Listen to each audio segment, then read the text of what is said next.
लोग को ए का उच्चारण पढ़ाएंगे, ठीक है। देखिए क्या होता है, ए से जेड तक 26 अक्षर होते हैं, जिनमें 5 मात्राएं होती हैं, 21 अक्षर कॉन्सोनेंट्स होते हैं। तो मात्राएं कौन कौन सी होती हैं अंग्रेजी में? ए, ई, आई, ओ और यू, ठीक है। ये 5 मात्राएं हैं।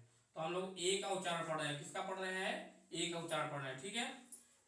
जब दो कॉन्सोनेंट्स के बीच में ए आए तो ए को आई की मात्रा से पढ़ते हैं। किससे पढ़ते हैं?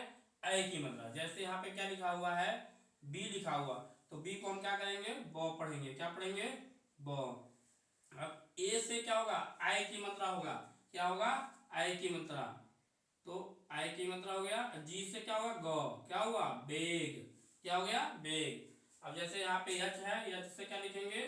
ह। क्या लिखेंगे? ह। ए से क्या होगा? आई की मात्रा होगा, ठीक है।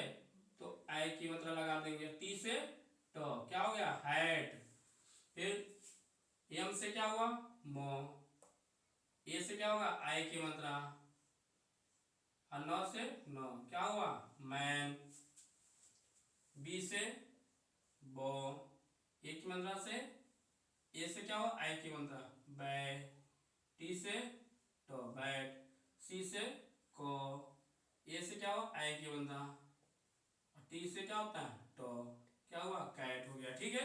इसी तरह से दूसरा नियम, जब किसी वर्ड में ए आए और ए के बाद एक कॉन्सोनेंट को छोड़कर लास्ट में ई आया हो तो ए को ए की मात्रा पढ़ेंगे। अब क्या पढ़ेंगे यहाँ पे? ए की मात्रा। वहां पे क्या पढ़ते थे? आई की मात्रा पढ़ते थे। यहाँ पे क्या पढ़ेंगे? ए की मात्रा, ठीक है।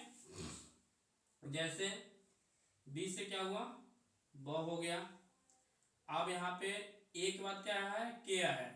तो के मात्रा नहीं है, कॉन्सोनेंट अक्षर है। उसके बाद क्या दिया हुआ है? ई दिया हुआ है। इसलिए हम क्या पढ़ेंगे? इसको ए पढ़ेंगे, ए की मात्रा। अब के से क्या हो गया? क हो गया। तो क्या पढ़ेंगे? बेक, ठीक है। डी से क्या होता है? डो हो गया, ठीक है। और ए के बाद क्या दिया? टी। टी क्या है? मात्रा नहीं है, कॉन्सोनेंट अक्षर है। उसके बाद क्या दिया है? टी के बाद क्या दिया है? ई दिया है। तो ई को हम नहीं पढ़ते हैं। तो डी से ड हुआ। ए से ए की मात्रा हो गया। टी से क्या हुआ? ट हो गया। क्या हो गया? डेट। अब यहाँ पे एम से क्या होगा? मो। ए से ए की मात्रा बन जाएगा। के से क बन जाएगा। क्या हो जाएगा? मैक। यहाँ पे क्या हो जाएगा? एल से लो। ए से ए की मात्रा। टी से टो। तो क्या हो जाएगा? लेट।